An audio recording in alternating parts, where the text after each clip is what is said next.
வாழ்க்கையே கலைக்காக அர்ப்பணித்த 96 வயது தாய். கைகூப்பி வணங்கிய பிரதமர். கரங்களை தொட்டு வணங்கிய ஜனாதிபதி. 7 சகாப்தத்தின் பெருமைக்கு விருது வழங்கி கௌரவித்த இந்தியா.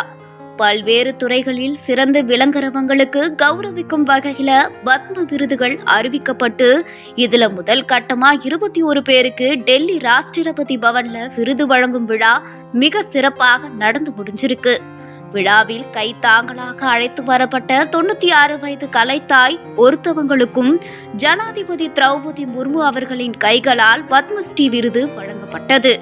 கர்நாடகாவை சேர்ந்த 96 வயது பீமாவா ஷிலேக்கியா தாரா என்ற மூதாட்டிக்கு 7 சகாப்தங்களாக அதாவது 70 வருடங்களாக பொம்மலாட்ட கலையில் ஈடுபட்டு வருகிறார்.